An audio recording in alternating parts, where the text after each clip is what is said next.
Like to hit the record. There she goes. Good morning and welcome to the Caregiver Teleconnection. We're so glad you're with us this morning. My name is Glenda Rogers, and I'm going to be your facilitator for today's session. Today we have with us Lucy Barylak, and she's going to be talking about how music can help people with dementia. And before she gets started, let me tell you just a little bit about Lucy if you've not seen her before.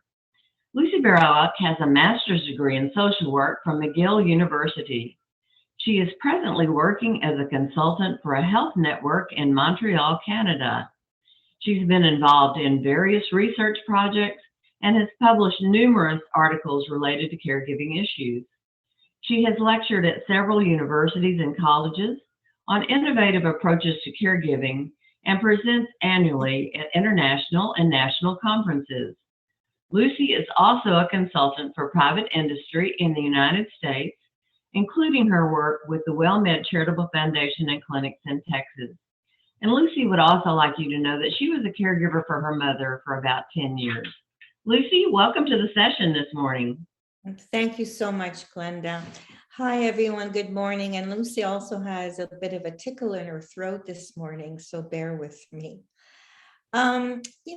Music has always had an impact on my emotions.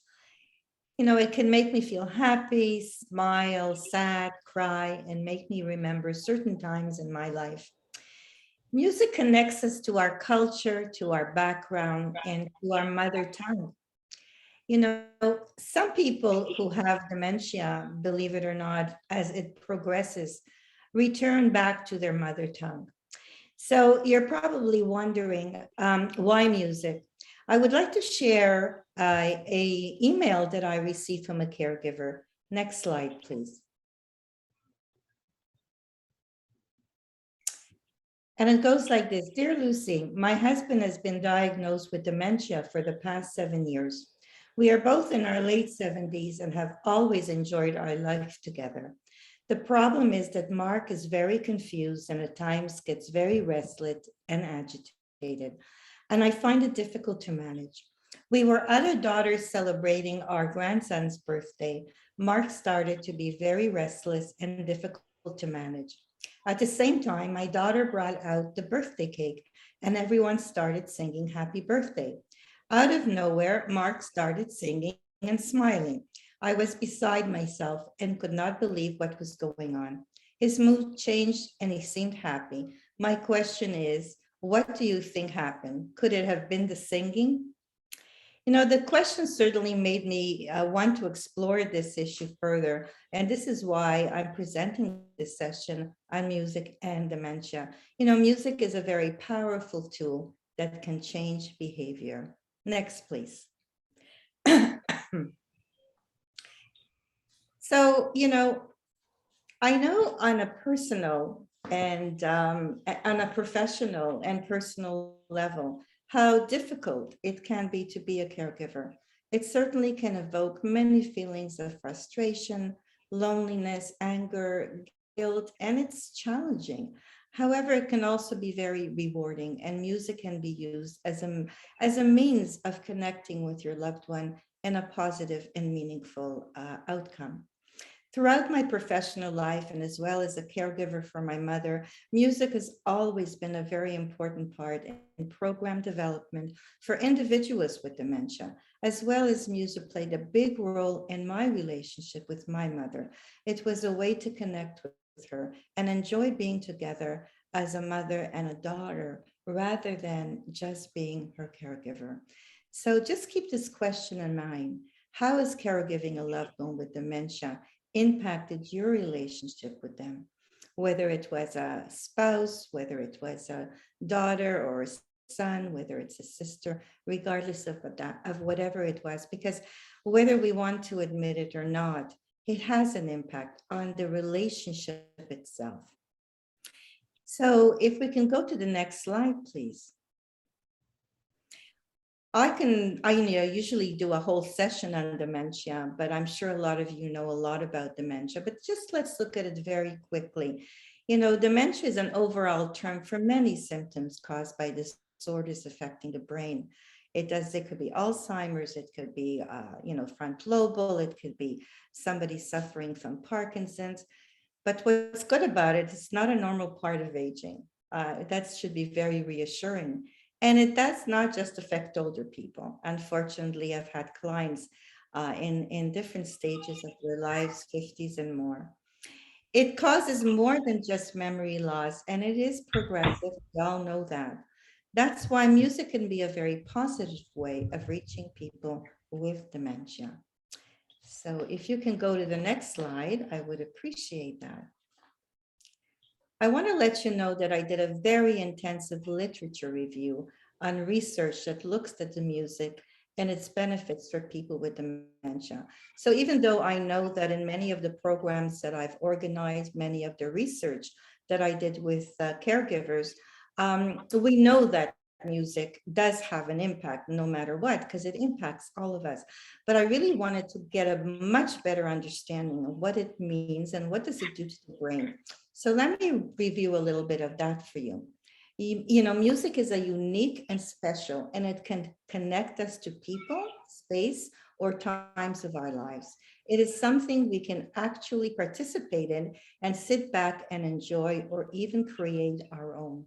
There are many means to create music. We can listen to it, and many elements that can be broken down within one piece of music, such as rhythm and melody. Because of all these variations, music accesses and activates many different parts of our brain. When we listen to music with lyric, it goes to the language part of a brain. Music that is familiar and nostalgic can reach our emotional part of our brain and even elicit memories, which is, it's another area. If we want to clap or dance along, even one of our brain is activated. Most importantly, brain scans have shown that the parts of our brain that processes music does not get damaged in Alzheimer's. I mean, that's quite amazing. Unique and positive behavioral changes visibly occur when Alzheimer's patients hear music. They may perk up and take a renewed interest in their surroundings, or sing, dance, or clap their hands as the brain responds directly to the music and the rhythm. Importantly, memories related to music are often preserved as well. This means that individuals with dementia can often recall music from their teens and 20s and can remember even singing old songs, even with memory loss. Moreover, those who played instruments prior to the onset of dementia can often retain skills, meaning that musical abilities may be spared in the progression of the disease. Now, these are very interesting findings, and I wonder if anyone has any questions or comments at this time. And Michelle wrote in the chat box that music made her relationship more meaningful. She was blessed that her mom was very funny and positive all the time. She loved music also and playing it on her phone. And she would also go to the piano and start playing songs, which that absolutely reinforces what you were just talking about. Those skills don't always go away. That's amazing. Thank you for that. Is there anyone else that would like to share some of your thoughts on this?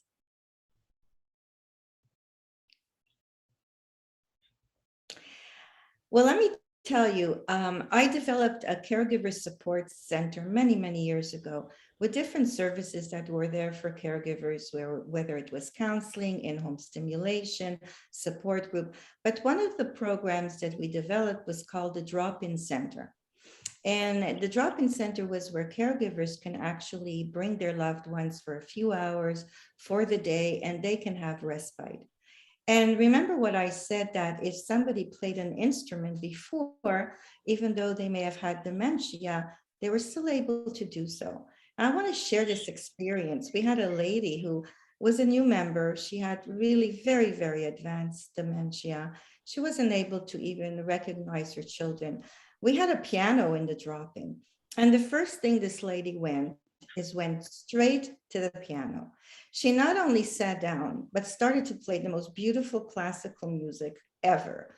And before we knew it, not only that, but the other participants sort of went around the piano, and for a short period of time, there was normalcy there. Nobody was really having any memory loss. There was joy on people's faces, and definitely joy in what she was feeling as well.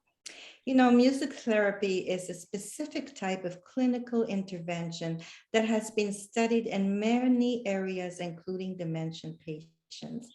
And this type of therapy refers to the impact on music on the psychological level, such as how it can improve one's mood or help with stress. However, there is evidence to support that the everyday use of music, such as listening to music, singing, or group activities related to music, has a variety of benefits for people with dementia. So I believe that it is a wonderful tool to use, especially if your loved ones becomes agitated, restless, or shows any signs of difficult behavior. They might be, they might be scared. It's a way to distract them and to redirect them, and hopefully this activity will change their mood for the time being. Next slide, please.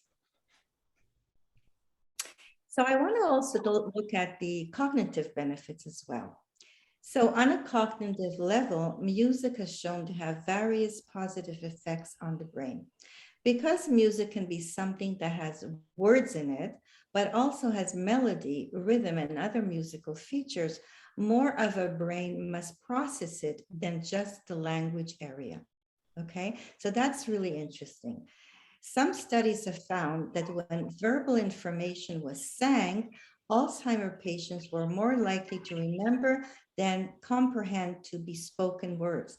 So what I mean by that is if you want to sort of tell your loved one to come into the kitchen and maybe they're not understanding, what this research is telling us that if you sang it, it will have more of a meaning. So, for example, I was thinking about let's go into the kitchen. I'm not a very good singer, but something like that. So that's really interesting. This could have interesting implications in terms of teaching individuals with with dementia new information. So you can be very creative that if you sort of like a lyric or a song, that you can incorporate it into whatever it is that you would like to share with your loved one at the time.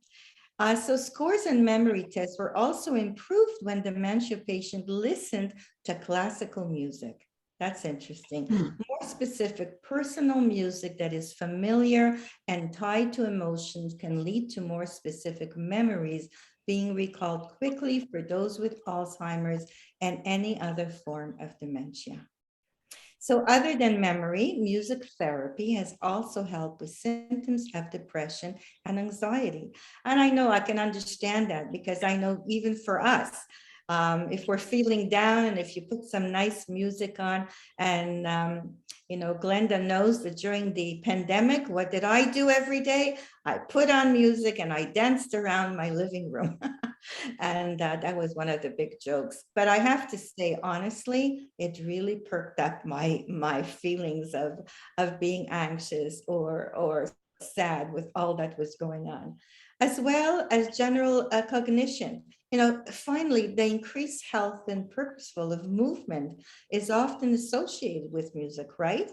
Such as clapping, swaying, dancing, or even help with balance and endurance. So, which was good. Glenda, I was dancing, which can lead to decreased fall risk and increased motor functions. So, however, always check with the person's doctor before you start doing any form of exercise. But what this research is telling us is no matter whether you're sitting in a chair and just moving around or clapping the hands or up and down with the arms, that movement, that whole ability is so very, very important. So I'd like to know, does anybody have any questions, or are you kind of shocked by what I'm saying? Is it something new that you're learning? Yes, Lucy would love to hear from you right now. So you can unmute your phone or you can put something in the chat box and Join us in the conversation. I see something from Chris. Yes, she said it's very interesting. There's a lot of this, Lucy, and I think that's what Chris is saying, that I have not heard before. I knew music was a powerful tool that can be used, but some of this is brand new material to me.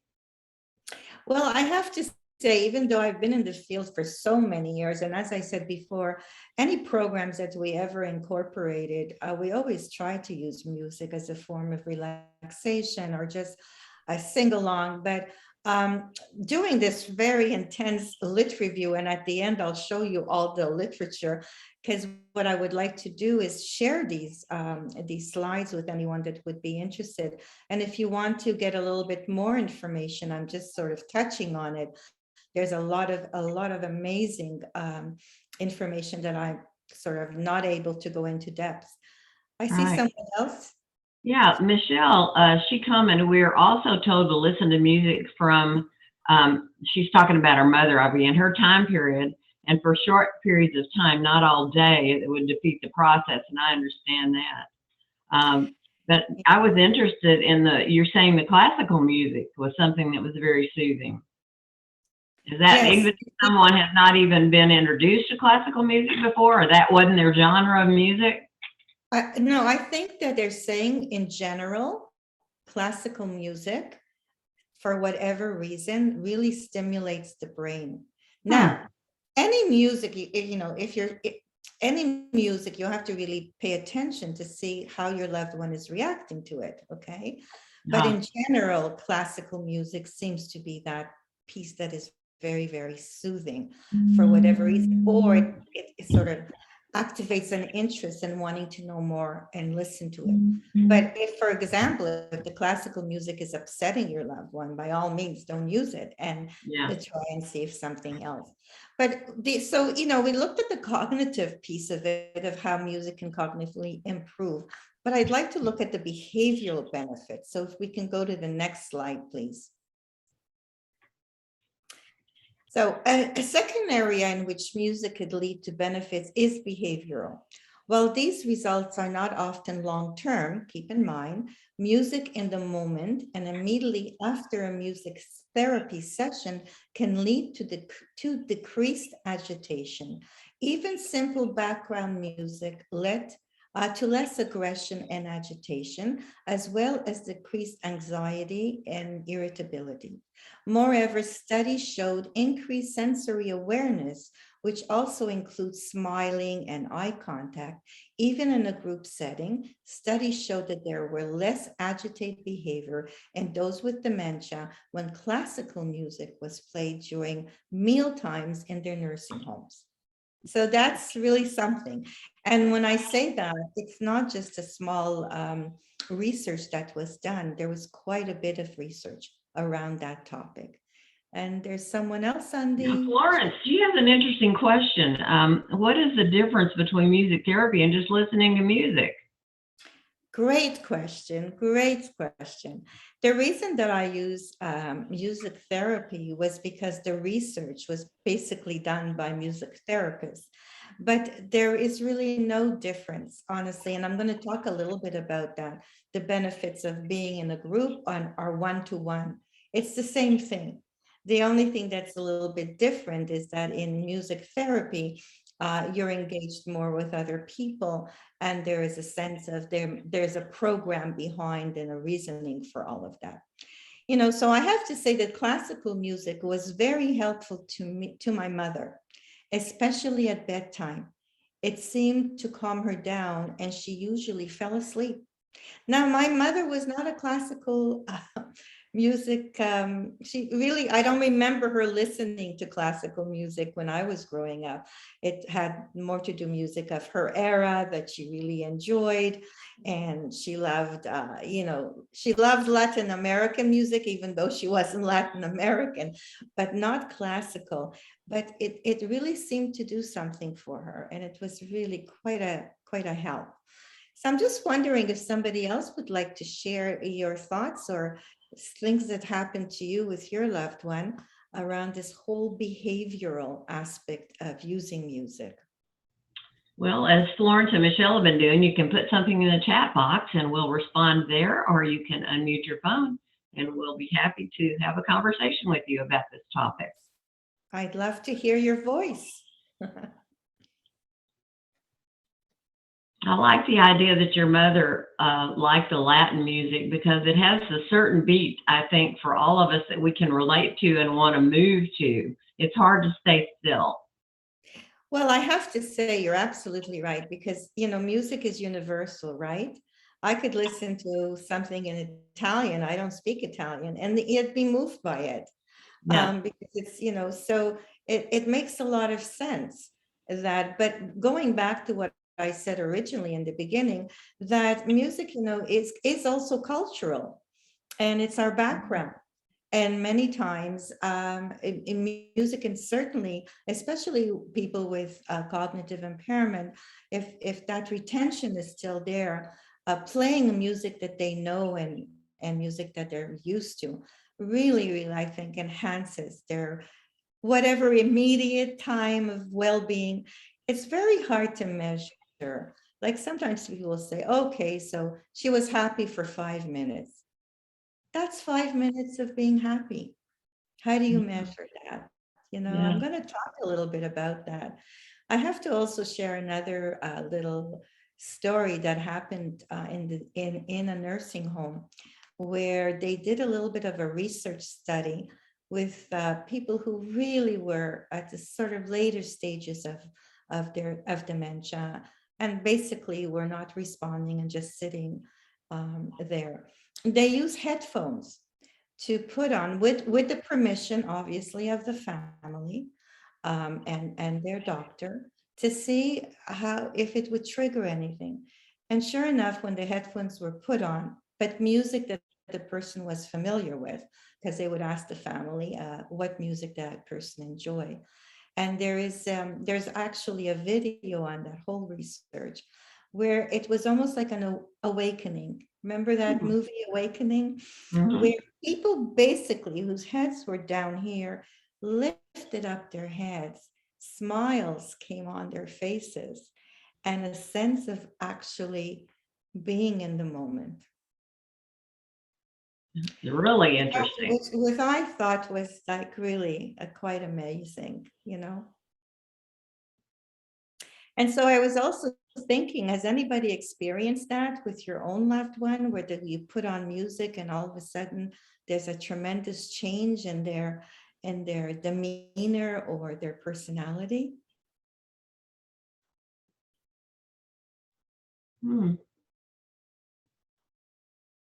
We have a rather quiet group this morning, and that's fine. My father had been in a daycare situation for his dementia. And the one day we went to visit, the whole class was like sitting in a circle, and just one person started singing, "Show Me the Way to Go Home." Yeah. And I just watched everybody slowly joined in, and just the joy on their faces, and they're just singing so loudly and happily. It was just an amazing experience. I thank you so much for sharing that. It is amazing, and there's like a normalcy about that. For a little short period of time, that person is not identified, I don't know what other word to use, as having a problem.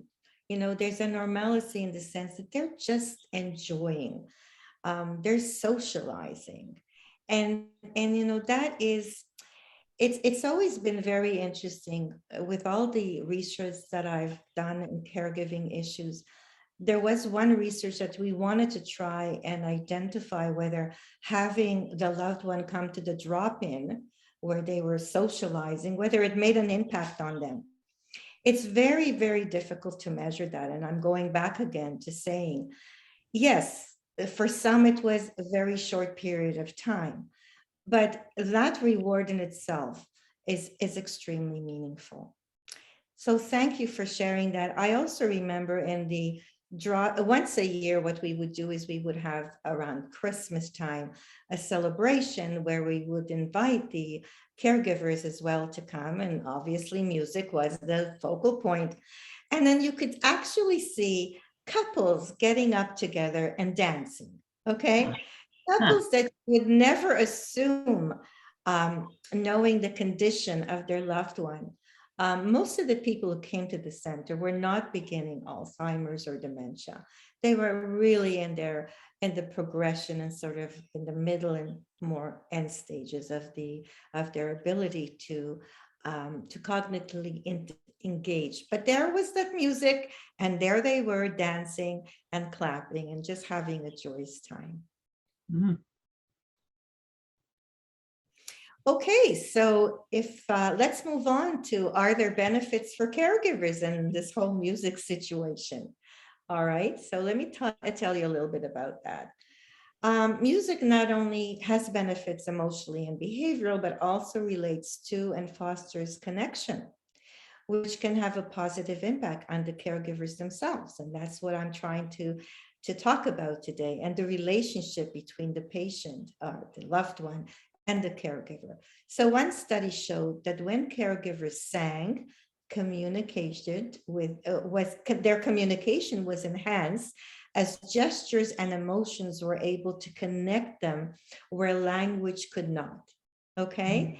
So while listening to music, and again, that clapping, that swaying, that sort of nodding really connected them, even though most of them were not able to actually connect verbally.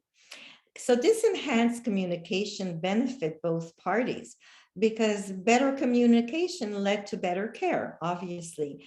Further, due to decreased agitation, caregivers felt less distressed, anxious, and irritable. Music can also simply provide a mutual, shared, enjoyable experience for persons with dementia and their caregivers. Many caregivers that partake in music groups have expressed that attending music a session together improved their relationship and allowed them to enjoy a shared activity together. So I would highly recommend that if your loved one is in a long-term setting, and if you know when these activities occur, and if at all possible for you to join, that would be also a very meaningful way of connecting. Let me also tell you, and then I will open up again, I'd love to hear from you. In my early days as a frontline social worker, I had a case where the wife was caring for her husband with dementia. And, she was very sad because they didn't share any activities together any longer. So I asked her, I said, what activities did you share in the past? And she said, we went ballroom dancing. And I said, how long has it been since you actually did that? And she said, oh my goodness, she says, definitely not since he has been diagnosed with dementia. So I was doing a home visit, and I kept that information in mind. And before I came, I said to her, would it be possible for you to find some of that music, and maybe we can listen to it together? And sure enough, she did. When I arrived and the music was there, her husband was sitting on the couch, really not communicating. But all of a sudden, he stood up. He stood up, went over to his wife, positioned himself and her in dancing position. He actually, took over as he was used to doing in the past, and they started dancing. I mean, the look on her face was priceless. She was absolutely shocked. And the look on his face, the joy in his eyes was amazing. And I have to say, it brought a tear to my eyes. It was something really special that happens.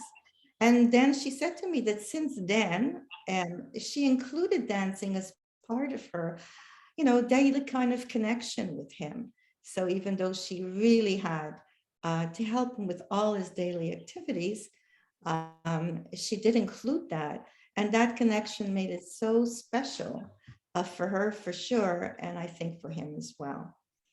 Can anyone share any other situations where music was so beneficial to you or your loved one? And it doesn't only have to be to your loved one. As a caregiver, I'm hoping that you listen to music to cheer you up or to deal with some of the frustrations that you have. So if any of you can sort of, me, I was dancing around and having the best time. If you can share with us of how music has affected you and how do you use music, maybe not necessarily in your daily activities, but at least weekly, I hope. Yeah. So just unmute your phone like Chris did a while ago and join in the conversation. We'd love to hear. I have a question. This is Michelle. Yeah. For a family member that we're going to go be visiting that has Parkinson's, but no mental decline, but physical decline. Have you seen any increase in their physical activity when you use music? That is an excellent question. Yes, I have, even though I haven't included it in this particular session. The thing is that, again, whatever music was used with Parkinson's patients for sure. And even to the point of being able, but again, you have to check with the doctor to make sure to be able, remember I said that any movement is helpful.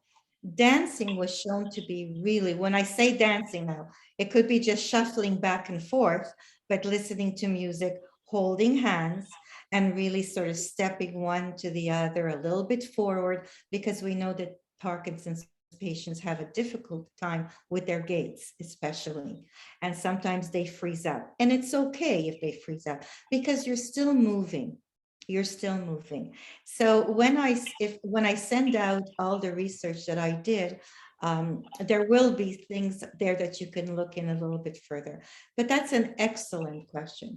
And it could also be done with people with Parkinson's that are sitting in a chair as well, because music lightens things up.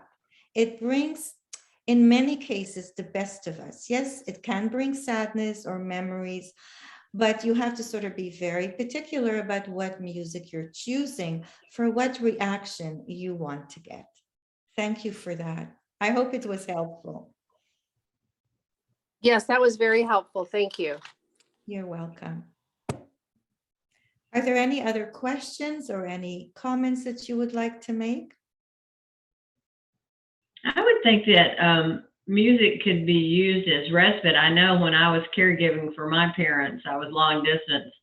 And so even going, for a brief period of time out in the car and turning the music up, I'm a 60s child. So I would turn the 60s music on. It was therapy because it was a release, So I would think that would be great for caregivers to use something like that for the few moments they have every day. For sure. Well, we know, when some people who do yoga, I mean, Yeah. even when you have a massage, there's always that calming music in the background, right? Yeah. It kind of helps you to let go. And one of the things also that I did, especially with my mother in those caregiving days, as an only child, I was still working full time. I had my own family.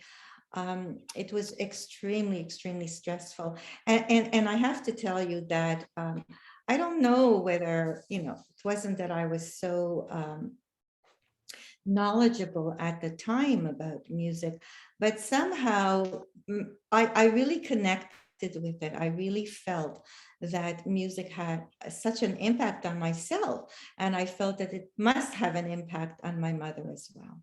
And I'm going to share a little bit more about that. So let's go to the next slide and look at using music, okay? Oh, we did have, I forgot to say, move to the next slide. Sorry about that. So we did go through benefits for caregivers, and quickly you can see that it does have a lot of benefits. Music can be used in a variety of ways to support individuals with dementia. As I said, because music appreciation is one of the last skills to be affected by dementia. Isn't that interesting? And there can be formal or informal music sessions. That's answering one of the questions. Songs and singing, percussion and rhythm can be done individually or in groups. Importantly, you don't have to be a music therapist to use music in your interactions with those living with dementia. Music can be used throughout the day, such as by turning on energizing songs in the morning, while more relaxing classical music during difficult routines and bedtime. As I told you about my mom, it was amazing. It really put her to sleep. I don't know why, but it did. But again, somebody said that, if the person gets agitated, then it's not a good idea. So you really have to kind of be very aware of what's going on. So when music is used for an individual person as opposed to in a group setting, this allows you to choose music that you or your loved one really enjoys. When meaningful or familiar music is played, it can, really elicit memories or other positive responses that are specific to that person. So using music, in a group setting, on the other hand, can be useful in other ways. It could promote socialization and interaction, exactly like I was talking about the lady who was playing the piano, and one of our listeners who said that once somebody started singing, there was that interaction with people together. So I'm just wondering if before we go on, I'm going to definitely give you tips. Could you go to the next slide, please? And the question is, when was the last time you had an enjoyable evening with your loved one that had nothing to do with caregiving tasks? Mm. Now, the reason that I put that in is that I think it's so important. We get so wrapped up in being a caregiver that becomes our identity and our relationship with that individual. And so I wanted you to kind of think about it, because that relationship can continue. It's not going to be the same for sure not. And it doesn't have to be music. Um, in many cases, I have to tell you that with my mother, the music was important, but she loved having her nails done. So I would bring different nail polishes, different colors, take off the nail polish file. She would choose the color that she liked. While we were doing that, we were also reminiscing. So I felt good about that because I was again with my mom. All right. I wasn't just being, and even though she had a lot of difficulty, she was still able to reminisce, and the joy that she saw, and that connection. So I don't know if anybody wants to answer this question, and if you don't, that's perfectly okay. But maybe you should think about that. So let's open up and see. What do you think about that question? Is it too provoking? No, I think not, Lucy, because you were also at the same time touching your mother. You were holding her hand to do her nails, and that's so important, that human touch. Yeah. Thank you so much. That's a very important point that you're making. You can just unmute your phone or put something in the chat box if you'd like to join in the conversation with us.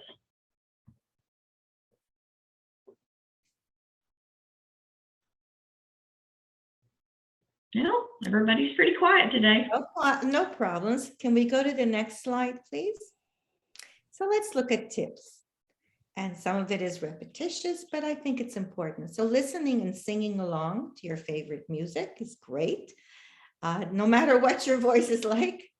Taking part in music groups or choirs. Many times you can find out some churches, community centers have activities or the Ys that maybe, if possible, that you can go with your loved one. And if you play an instrument, I hope that you're still playing it and enjoying it with your loved one. Or if your loved one used to play an instrument and you think that maybe they've forgotten, try it out. You have nothing to lose. Listening to live music is great. Making a personal, familiar playlist. As you said, you're a 60s child, and so am I. So, and for my mom, I did that. And it was mostly, much earlier music from the 40s. Watching a favorite musical. And one of the things that I watched over and over with my mom was The Sound of Music. Yeah. She absolutely loved that. And it was just a pleasure to listen to that.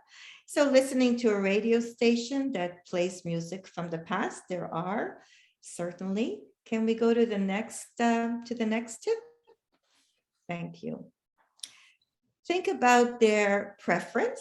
What do they enjoy? What is related to happy memories? That's so important because memories do come back. Set the right mood. Calming music for difficult routines such as mealtime, bathing, upbeat music to boost mood. A lot of caregivers use music when their loved one doesn't want to bathe. Okay, so I have a whole session about how to encourage someone. And one of them, besides organizing the bathroom, keeping it warm, making sure that there's plenty of towels, just making it sort of encouraging and saying, okay, we're now going to go and have a shower or whatever it is.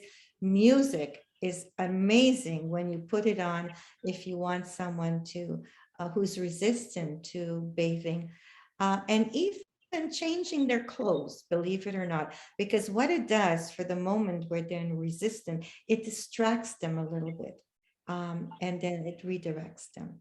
I think there was something on the chat. Yeah, Chris wanted to know how much music exposure is too much and what is a good amount. So I think that's a good question. It's an excellent question. Again, and really depends on how your loved one is reacting. If you feel that there's nice calming music that sort of is okay to have in the background and it doesn't seem to disturb them, or you see that they're really enjoying it, by all means. Again, maybe you can, for some people, it's too stimulating and you can kind of use it as an activity one time during the day at a time when it's more sundowning or difficult time of the day where you know that certain music is going to calm them down. You have to experiment a little bit with that. But in general, I have to say that music is a really good tool to use, especially when someone's behavior is escalating and you feel that they're very, very agitated. And so you could say to them, let's listen to some music and put something on that you think that they would enjoy. But that's a very good question. Thank you. Are there any others before I move a little bit more forward? Would you advise caregivers, Lucy, we talk about journaling a lot, but would you advise caregivers as they're experimenting and seeing what works and what doesn't to maybe keep notes on that? What time of the day, what was happening? Was it bath time? Was it meal time? Thank you for that. Thank you so much for reminding me of that. Yes. Oh. Journaling is one of the best things that you can do. I always talk about scheduling. Scheduling is so important when you're dealing with someone with dementia. What do I mean by that? So you don't want extra work, I know that. But when you schedule your day and you include certain things and you journal, you then know what sort of triggers a certain behavior and what doesn't. And that really includes something that you're saying about music as well. Journaling is great.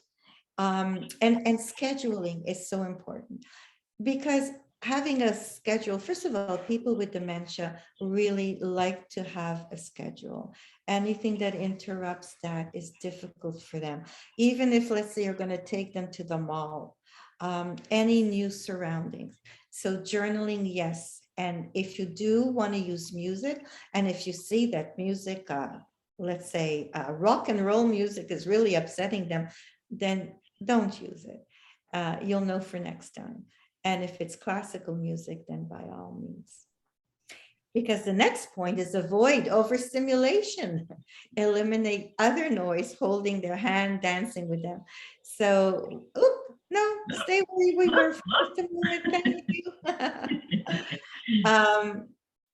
you. You can also, with music, you could use photos alongside music for reminiscing. That's another very, very good little time to spend. Reminiscing is great. But I guess this is a very powerful tool to use when you want to engage with them, as well as distract them and redirect them if they seem agitated, scared, or behaving inappropriately. And I also want to say that I want also music to be used by caregivers. As I said before, it's really a good mood changer. Now, I'm leaving a lot of time for questions, and I really would love to hear from you. Because many times, when we hear from caregivers, when you start sharing, you help other people in the session. And we have quite a few people on this session today, I see. We're close to 20 here, 20 people. So please, let's hear from you. Maybe you haven't, tried this yet, or maybe you have used music with someone you're caring for. We'd like to hear how that worked for you. Lucy, this is Michelle again. I don't mean to keep asking questions, but please. because I took care of my mother for several years, and the only problem with the music therapy, and the therapy was fabulous. The problem is there's not a lot of people out there that help you learn how to do it. And I just happened to latch on to this one girl that did music therapy. But is it categorized under speech therapy, OT, or PT that other people would be able to kind of get some knowledge about? This girl was really good. I live in San Antonio, and she was amazing, but she didn't fall into other categories. Well, music therapist, you need to have a degree in music therapy, okay? So it's very much like any other therapist, a physiotherapist, occupational therapist. But that doesn't mean that people who don't have a degree and have used music, for example, to entertain seniors in senior homes, or for that matter, have a really good understanding of what music brings to individuals. So, but again, I don't want you to feel, I'm not saying, I don't want anyone to think that I'm saying that you have to have a music therapist. You don't. You can be that therapist yourself because you know your loved one better than anyone else does. And if you feel that certain music really, really enhances them, if you see, like if you put on some music and all of a sudden your loved one's eyes are sparkling a little more, and there is a smile on their face, you know that you're making an impact at that time. So I think you just have to be very, go out of your comfort zone if you haven't used music. Some people have music all the time, others don't. Again, it could be cultural. In some homes, music has always been part of how you grew up, and other cultures, not necessarily that it was part of an everyday life. It could have been just something that was used to during celebrations. But be creative, go back to the music that your loved one used to listen before. Today, with this whole new technology, I'm so not technical. That's why somebody else has to show me the slides. But I'm working on it. I did produce them, so I'm really proud of myself. But today with technology on YouTube and everywhere there, you can find music from the 20s, from the 30s for sure. Thank you though for that question. Anyone else want to share? Hi, can you hear me? Yes. Yes. Hi, this is Gina. Our mom was very active with playing the piano for years. She participated in theater, local theater groups. She's very artistic in that way. And we're finding with her dementia that she still can play the piano. And she plays really well considering the degree of her dementia. But the one thing that I've noticed is her confidence level and her ability to feel good about herself, that she can remember words to songs that we can't and that my dad can't. So Wow. it really gives her, I think, pride. And since she's not able to participate in the way she used to be able to, I think it gives her a real sense of herself for a few minutes. 100%. Thank you so much for sharing that, because that's exactly the whole theme of all this. You know, people with dementia have so many losses. And if they could at any point, for even a short period of time, feel that they have some sort of control and joy in their lives, and they are who they are and were in the past, is really quite amazing. And, you know, just by you telling us about your mom and the fact that she has dementia and yet can play the piano, it's really fascinating about the brain. I mean, who would think that this is the last thing that still remains intact? So why not use it? You know, we need to use it. We need to encourage it. If the person that wasn't, let's say, musically inclined, but if they can sing and if they want to sing, yes, by all means. I think anything to do with the brain that we can stimulate is helpful at any stage of dementia. I really, really believe that. And all the research and all the work that I've done over 30 years, primarily my work has been with caregivers, caring for someone with dementia in all forms. So thank you for that. Thank you for sharing that. It's very encouraging to hear. Are there any thoughts or any other questions that people have?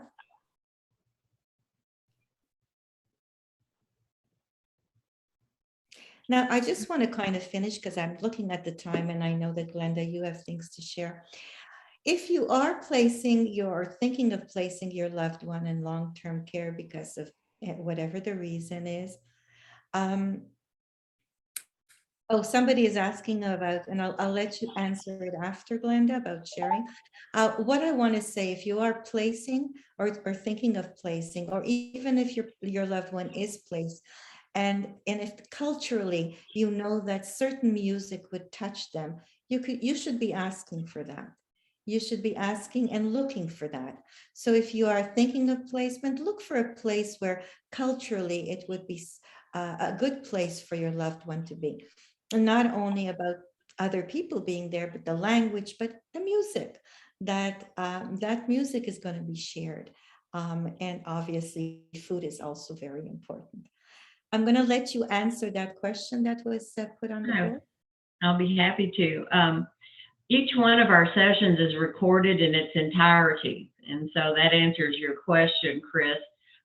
You can find it on the Caregiver Teleconnection website. And that address is www.caregiverteleconnection, all one word, caregiverteleconnection.org. And if you scroll back up on the chat box, you'll see it's also already typed in there for you. If you have any difficulty reaching that, you can call our customer service representative, and that is toll free at 866-390-6491. And if you register for today's call, you're going to get a follow-up email in just a couple of days, and included in that will be Lucy's presentation with all of the research that she's done. That was on the screen for a moment, and of course you couldn't write that down, but you can take off on what she's researched and do more research for yourself if there's a particular area of this that interests you. So I hope that answered your question, Chris. I also want you to know what's coming up on the Caregiver Teleconnection. Lucy and Dr. Elliot Montgomery-Sklar have been doing a series on engaging caregivers, a program for healthcare workers. And so that's more for professionals, but I think it's appropriate for everybody. They have one more session coming up on Wednesday, August 17th, and that's at 10 o'clock Central Time. And they're going to be talking about diversity in caregiving. So that should be an interesting conversation as well. And I will be back with you on Thursday, August the 25th, and that will be 1 o'clock Central Time. And that's one of our frequent presenters is going to be back with us, Dr. Jamie Heisman, and I know many of you know him. He's going to be talking about a really serious topic, and it's about high conflict relationships and its impact on you as a caregiver.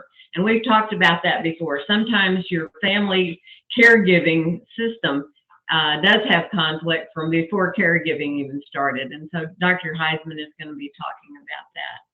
So Lucy, do you have some final words for our participants today? Well, I just want to thank you very much. I want to thank the caregiver who sent me that email. It was the first time I'm doing this session. And it was just so interesting for me to learn so much more. I thought I knew pretty much a lot about it, but was really shocked. So please take a look at all the research that I did. You can go on it yourself. It's very easy to find and get a lot more information.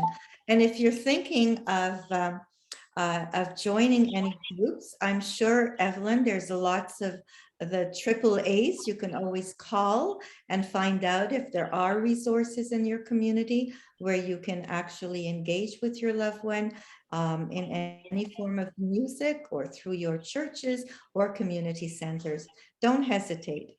It's really a wonderful experience, a wonderful way to connect with your loved one in a different way. So I thank you Absolutely. for participating. Well, thank you so much, Lucy, and thank you everyone for joining us today. Watch for that follow-up email. All of Lucy's resources and her presentation will be there. And Lucy, I appreciate that you said that people can find other resources through the area agencies on aging. You can call 211 in your particular area, which is an information line, and you can reach your local area agency on aging. Most of them have information referral systems available for you. So thank you for joining us today, and we certainly look forward to seeing you on future sessions. Lucy, keep singing and dancing. I certainly will. I love it. Thanks, everybody. Bye-bye. Bye-bye. Day. Bye-bye.